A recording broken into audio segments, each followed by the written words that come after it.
Questão 11, chegando agora para ti aí. Vamos falar de volatilidade, alguma coisa sobre reação química e a questão do coronavírus, tá? Muito bem. O álcool 96 graus GL é uma mistura azeotrópica e, embora possua uma maior concentração de álcool, não tem ação bactericida e nem viricida, quer dizer, não mata bactéria nem vírus. Você lembra que é mistura azeotrópica? Quando você tem 96 graus GL, o que significa? Que é uma mistura que tem 96% de álcool. Percentual GL é sempre percentual em volume, tá? Então, percentual em volume. Para cada 100 partes da solução, 96 partes são de álcool. Então, se você, por exemplo, colocar para cada 100 ml, 100 mililitros, 96 mililitros são de álcool. Muito bem. O que é mistura azeotrópica? É uma mistura que apresenta um comportamento diferente, porque o que acontece? A maioria das misturas, elas não têm uma temperatura de ebulição, elas têm uma faixa de ebulição, porque a temperatura de ebulição é a temperatura na qual uma substância sofre a ebulição, e nesse momento você não tem aumento de temperatura, ok? A temperatura ela se mantém constante, porque você está falando aí de calor latente, certo? Durante a mudança de fase, você não tem alteração da temperatura. Confere? Muito bem. Aí você diz que a substância pura, ela tem o quê? Durante a ebulição, a temperatura se mantém constante. E quando se trata de mistura, a temperatura não se mantém constante, certo? Você tem uma faixa de ebulição porque você tem mais de uma substância. Porém, algumas substâncias misturadas em determinadas proporções, elas se comportam ou durante a fusão ou durante a ebulição como se fossem uma substância, pura. É o caso, por exemplo, dessa mistura. Quando você tem uma mistura que tem 96% de álcool e 4% de água, você tem uma mistura azeotrópica. Ou seja, nessa proporção, nessa mistura, de acordo com essa proporção aí, essa mistura ela passa a entrar em ebulição, né, numa temperatura constante. Então, quando uma mistura sofre ebulição numa temperatura constante, ela é chamada de mistura azeotrópica. Ok? Logo, não deve ser usada na desinfecção das mãos ou de objetos, né, já que ele não tem ação bactericida.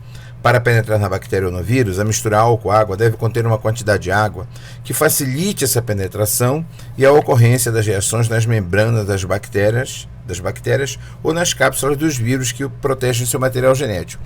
O que acontece aí é que você precisa ter uma quantidade de água que seja suficiente, que permita as reações químicas e que possa permitir também, né, o carreamento desse álcool, para que ele possa chegar bem próximo ao vírus, bem próximo, né, à parede da bactéria e à cápsula do vírus, para que ele possa reagir, certo? Destruindo ali a proteção do vírus e também, no caso, a membrana da bactéria.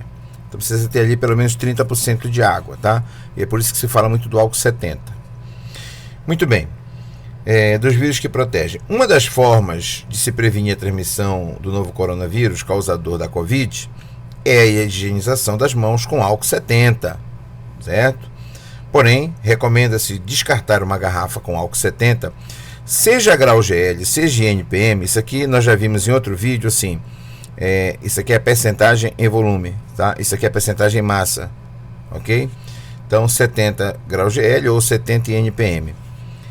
Muito bem, se você recomenda-se descartar uma garrafa com álcool deixada aberta, por um longo período, mesmo que ela esteja dentro do prazo de validade. Por que eu devo descartar uma garrafa de álcool 70, né, que é uma coisa tão cobiçada ultimamente, né, nesse período de corona, e eu devo desperdiçar se ela ficar aberta por um longo período? Essa recomendação deve ser a quê? Aí ele diz, ponto de ebulição em graus Celsius, água, considerando a pressão de 1 atm, 100, considerando o álcool 78. Beleza. Por que eu devo evitar deixar uma garrafa aberta por um longo período? Porque depois eu tenho que desprezá-la. Devido ao caráter apolar do álcool, seria a polaridade que justificaria isso? O fato de ser polar ou não, ficar aberta a garrafa? E outra coisa, ele não é apolar, né? O álcool tem um caráter polar, uma cadeia pequena, olha, a cadeia é bem pequena, com um grupo funcional, isso caracteriza uma molécula polar. A água evaporar rapidamente. Bem, quem é que tem o maior ponto de ebulição aqui? Certo? A água. Então ela que vai evaporar rapidamente, ou mais rápido que o álcool. A solução vai ficar mais concentrada. Se você deixa uma garrafa de álcool, certo?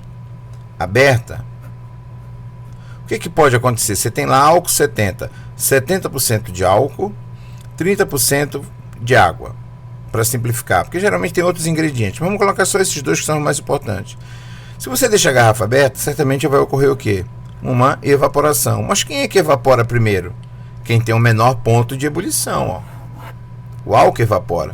E à medida em que ele evapora, a concentração dele diminui. É por isso que, né, que não pode ficar muito tempo, né, um período muito longo, mais de uma semana, por exemplo, tá? O álcool ser mais volátil que a água. Confere, como o álcool é mais volátil, por que ele é mais volátil? Porque a temperatura de ebulição dele é menor. Quanto menor a temperatura de ebulição de um líquido, mais volátil é esse líquido. Isso quer dizer que ele passa da fase líquida para a fase gasosa de uma forma mais fácil. A mistura azeotrópica, não, a mistura azeotrópica é aquela que tem 96 graus GL, não é a mistura 70, tá? Então é porque o álcool é mais volátil que a água. É isso aí, monstrinho. Um abraço!